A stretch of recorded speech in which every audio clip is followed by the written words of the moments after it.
Presiden RI ke-7 Joko Widodo tiba di Mapolresta Solo untuk diperiksa terkait dengan kasus dugaan ijazah palsu.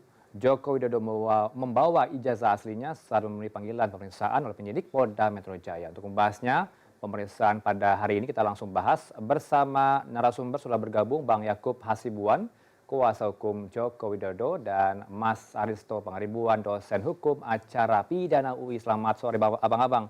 Sehat-sehat keduanya. Mas Sore Yakub, Mas, puji Tuhan sehat. Sore Bang Mas Risto. Aristo. Sore. Oke, saya mau ke Ya. Bang Yakub. Pemeriksaan digelar di Solo, di Mapolresta. Ini kenapa tiba-tiba di Solo? Sebelumnya dijadwalkan di Polda Metro Jaya, bukan? Iya, pertama mungkin saya sambil luruskan juga bahwa Oke. memang betul sudah ada panggilan untuk Pak Jokowi dilakukan pemeriksaan itu minggu lalu Mas, di hari Kamis. Kemudian kami juga menyurati secara resmi untuk penjadwalan ulang karena kebetulan Pak Jokowi itu tidak dapat hadir karena sudah ada agenda yang tidak dapat ditinggalkan. Jadi bukan karena sakit penundaannya. Namun memang Pak Jokowi juga masih dalam pemulihan sebagaimana kita semua mungkin bisa melihat dan ketahui.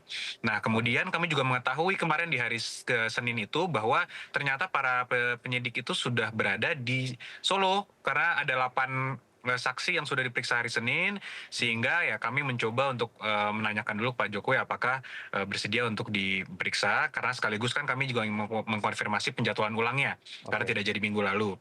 Nah, sehingga kami menghubungi penyidik juga untuk menanyakan sampai kapan di Solo dan sebagainya. Ternyata masih sampai seminggu ini akan full di Solo, sehingga kami menanyakan apakah dapat dilakukan pemeriksaan di Solo, di Polres Solo juga bersama saksi-saksi yang lain. Ternyata juga disetujui dan akhirnya hari ini dilakukan pemeriksaan. Ada 10 saksi lainnya juga Mas tadi bersama-sama diperiksa juga untuk perkara ini di Polres Solo, begitu Mas. Apa saja yang dibawa hari ini ke Mapolresta? Tadi ya sebagaimana pemeriksaan seperti biasa kan selalu diminta dalam surat panggilan pasti kan diminta bukti-bukti pendukung. Sehingga tadi Pak Jokowi membawa ijazahnya SMA dan S1 untuk diperlihatkan. Ternyata di hari yang sama juga tadi dilakukan penyitaan terhadap ijazah-ijazah tersebut. Oke. Dan dari awal kami juga sebenarnya sudah tidak keberatan karena pada saat kami melaporkan juga kami juga sudah menduga akan ada kemungkinan ini harus disita sehingga dapat dipergunakan oleh penuntut umum nanti di persidangan, begitu Mas. Termasuk nih ijazah SD, SMP, SMA. Ini kenapa dibawa juga? Yang kami bawa adalah SMA dan S1 Mas. Tidak SD juga begitu ya? Tidak SD, SMA Oke. dan S1. Karena dia yang dipermasalahkan ijazah SMA dan S1 begitu? Betul Mas. Oke, kemudian pertanyaan berapa total hari ini yang ditanyakan ke Pak Jokowi? Tadi total pertanyaan ada 45 pertanyaan. Mayoritas memang sudah ditanyakan di tahap penyelidikan di BHP awal, sehingga mungkin tidak terlalu sulit untuk dijawab oleh Pak Jokowi. Namun ada beberapa pertanyaan yang sifatnya juga pendalaman di tahap penyidikan ini. Sehingga tadi kurang lebih itu sekitar 3 jam Pak Jokowi ada di Polres Solo untuk diperiksa, Mas. Termasuk ada pertanyaan baru begitu ya menyoal soal hubungan Pak Jokowi dengan Dian Sandi, kader PSI? Betul, salah satunya itu apakah mengenal Pak Dian Sandi itu salah satunya, kapan pertama kali bertemu, kemudian ada juga pertanyaan mengenai dosen pembimbing. Sebagaimana diketahui dosen pembimbingnya adalah Pak Kasmujol, Oke. dan dosen pembimbing skripsi adalah Pak Ahmad Sumitro. Itu dipertanyakan juga tadi dan sudah dijelaskan oleh Pak Jokowi langsung. Nah, terkait dengan Sandi PSI tadi, apa urgensinya ditanyakan soal itu? Apakah soal posting atau bagaimana sebenarnya, Bang Yakub? Ya tentunya mungkin yang lebih memiliki kapasitas untuk menjawab ini mungkin dari para penyidik nantinya, Oke. karena itu sifatnya pertanyaan yang dipertanyakan oleh penyidik sehingga Pak Jokowi menjawab sesuai fakta yang beliau ketahui. Namun ya fakta yang kita ketahui bersama juga, salah satu argumen yang digunakan oleh pihak sana adalah bahwa yang mengupload duluan adalah Dian Sandi, bahwa dari sana baru mereka melakukan analisa dan mengatakan bahwa ijazah Pak Jokowi palsu. Ya mungkin itu adalah suatu rangkaian atau konstruksi yang sedang didalami oleh penyidik untuk nanti dinilai apakah memenuhi semua dalil-dalil ataupun laporan yang kami ajukan, begitu Mas. Berarti bukan atas dasar permintaan Pak Jokowi untuk diposting begitu ya, atas niat sendiri, pribadi dari Sandi, Bang Yakub? Betul soal ijazah betul. ini? Itu salah satu pertanyaan yang tadi itu adalah apakah pernah memberikan izin dan Hmm, sebagainya. Ya itu tapi hmm. sudah dijelaskan secara, lengkap oleh Pak Jokowi kepada para penyidik. Disertai juga tidak dengan skripsi Pak Jokowi diserahkan tadi di kepolisian? Tidak, yang diserahkan itu hanya ijazah, SMA dan ijazah S1, Mas. Oke, saya langsung ke Mas Aristo.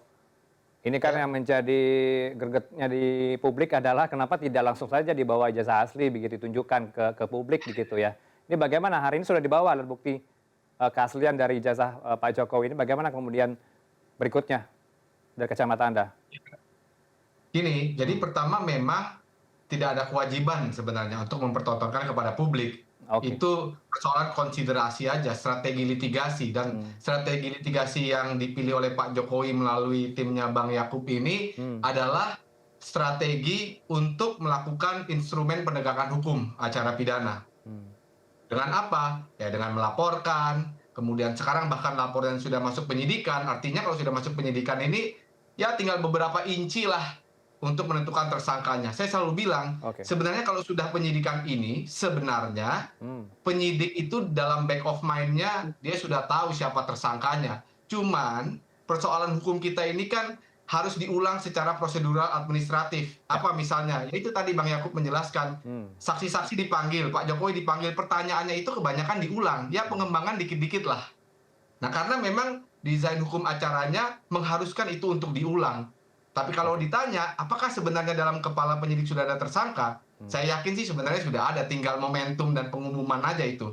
Itu yang hmm, pertama ya. oke. Yang kedua, saya mau mengatakan begini, ini kan sudah disita ijazahnya ya. Hmm, Nah, ketika ijazahnya sudah disita, saya harapkan nanti ketika terlapor ini diperiksa, hmm, ya Roy Suryo dan kawan-kawan, dia diberikan akses untuk melihat ijazah itu. Kenapa? Begini, karena pertama KUHP memberikan hak ya, KUHP memberikan hak bahwa ketika orang sudah 1 inci, 2 inci menuju penjara, kemerdekaannya mau dirampas, dia hmm, harus diberikan kebebasan seluas-luasnya, dia harus diberikan instrumen untuk membela dirinya. Nah, oke. dalam perkara ini bagaimana cara paling efektif untuk membela dirinya? Hmm, Ya dia diberikanlah akses kepada ijazah itu.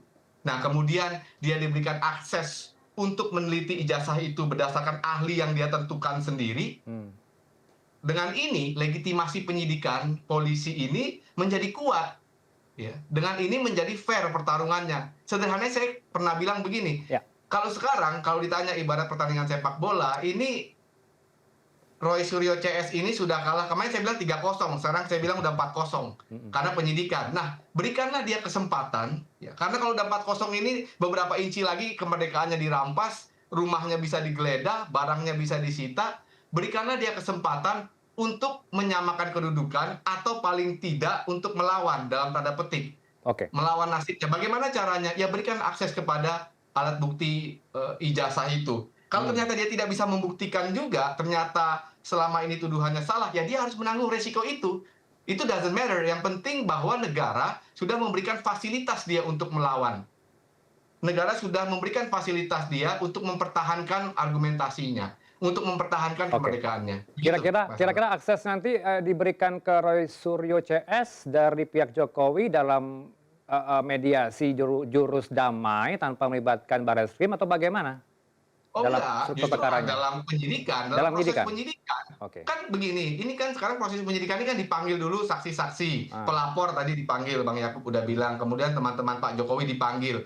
Pemeriksaan saksi-saksi ini kan sebenarnya bridging, menuju apa? oke. Menuju klimaksnya adalah pemeriksaan dari terlapor. Hmm, Nah, pemeriksaan dari terlapor ini nanti yang ujungnya menentukan apakah berubah statusnya dari saksi kemudian menjadi tersangka. oke. Nah, ketika dia sudah menjadi tersangka, artinya kan orang sudah jadi tersangka itu kan setengah inci lagi, bukan hanya setengah inci, dia bisa langsung ditahan. Hmm, Setengah inci lagi dia dipidana bertahun-tahun, karena ancaman hukumannya itu 4 sampai 8 tahun kalau saya nggak salah ya, dari berita bohong dan lain-lain. hmm, Nah, untuk mempertahankan kemerdekaannya, untuk mempertahankan nasibnya, hmm, hukum acara pidana yang baik, walaupun KUHP kita memberikan kesempatan untuk itu, walaupun secara abstrak, berikanlah dia kesempatan untuk mempertahankan argumennya. Bagaimana caranya? Berikan dia kepada akses kepada alat bukti yang paling fundamental. Oke. Apa itu? Ya ijazah itu. Jadi kalau diperlihatkan di pengadilan itu too little too late lah. Baik. Kenapa? Karena pengadilan kita itu kan cuman berdasarkan ritual berita acara yang dibuat di penyidikan. Jadi Oke. berikanlah sekarang. Berikanlah dari sekarang akses itu sehingga legitimasinya kuat. Kalau Baik. memang ternyata dia tidak bisa membuktikan dan tuduhannya salah, ya hukumlah seberat-beratnya. Baik, apakah Yang nanti penting adalah negara telah menyediakan fasilitas untuk dia mempertahankan Oke, dirinya. silakan direspon Mang Yakub. Anda sudah di atas angin nampaknya nih, sudah 4-0 loh Bang Yakub di atasnya Pak Roy Suryo CS. Ini kira-kira nanti akses keaslian ijazahnya akan diperlihatkan tidak ke Roy Suryo CS? Ya tentunya itu semua merupakan kewenangan dari para penyidik ya, Oke. Mas ya. Karena sudah disita oleh para penyidik sehingga itu semua merupakan kewenangan penyidik. Namun kami juga ini yang kami sayangkan sebenarnya bahwa mereka penuding ini kan belum pernah melihat. Oke. Tapi sudah bisa menyimpulkan dan secara masif disebarluaskan bahwa itu palsu, itu palsu, itu palsu. Dan bertahun-tahun. Sehingga kami juga melihat bahwa kami sudah 2 kali secara resmi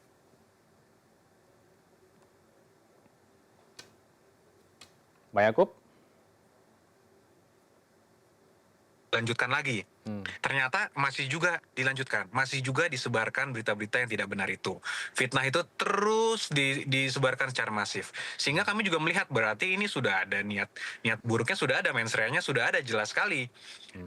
Itulah yang kami sayangkan, makanya kami mengambil keputusan juga untuk melaporkan ini kepada Polda Metro Jaya. Sehingga kalau sekarang mereka di luar juga masih mencoba, ya tunjukkan.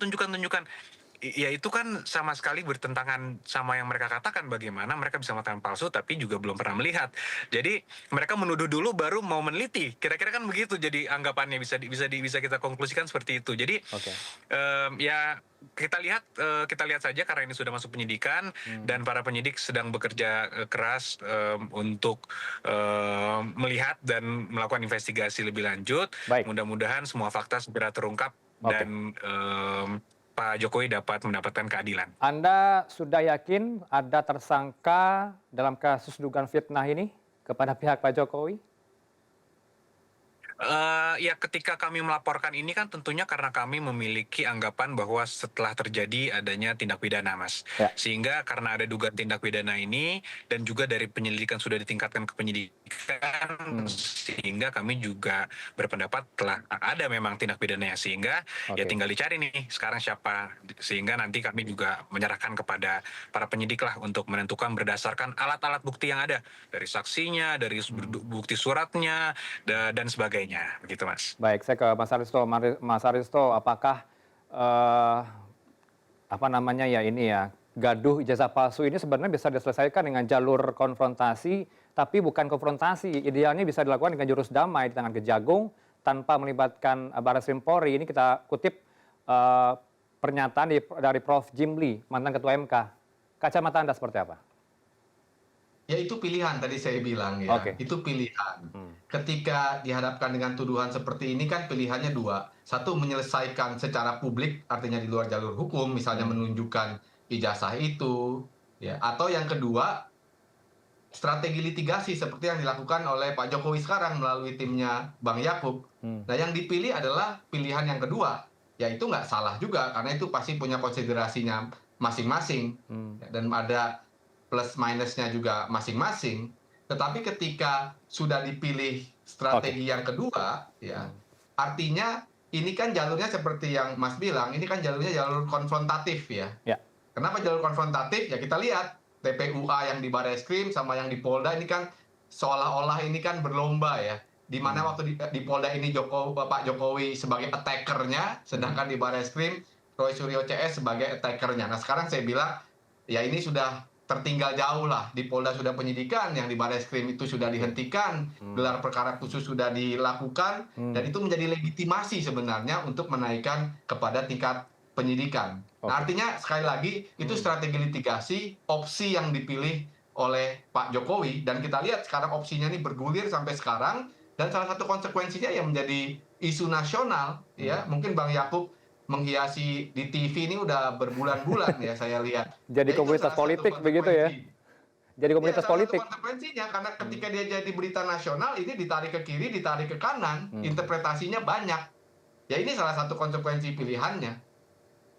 Oke, silakan direspon Bang Yakub sekaligus closing statement dari Anda. Ya tentunya ya sangat setuju ya dengan Bang Aristo bahwa ya ini memang jalan yang kami pilih karena kami melihat bahwa kalau kami tunjukkan pun tidak akan selesai dan ini sudah dikonfirmasi oleh pihak mereka juga karena Ya. kami sering tanyakan, memang kalau kami tunjukkan selesai? Ya jawabannya adalah begini, ini bisa dicari di semua media jelas. Ya tunjukkan dulu nanti kan kami analisa kalau menurut kami asli ya selesai lah kan berarti kan tidak ditunjukkan selesai. Oke. Jadi memang sudah ada niat-niatan seperti itu yang kami lihat bahwa ini tidak akan selesai begitu saja dan kami sudah ingatkan kembali lagi Mas Ya. untuk tidak diulangi karena sudah dikonfirmasi oleh penerbit Baik. barangnya yaitu UGM tetapi masih juga ya sehingga kami memilih jalur hukum sehingga nama baik Pak Jokowi bisa dipulihkan karena tujuan Oke. utamanya adalah itu Ya. nama baik rakyat Indonesia pun dipulihkan jangan seakan-akan ada berita jejak digital Indonesia mempunyai presiden yang ijazahnya palsu. Itu yang kami hindarkan melalui adanya putusan pengadilan. Begitu Mas. Ya, menghindari komunitas politik juga ya, menjadi alat komunitas politik berikutnya. Terima kasih Salah untuk satunya Mas. baik, terima kasih untuk waktu berdua Bang Yakub Hasibuan, kuasa hukum dari Pak Joko Widodo dan juga Aristo Pangaribuan, Bapak dosen hukum acara pidana UI. Selamat sore, Bapak-bapak.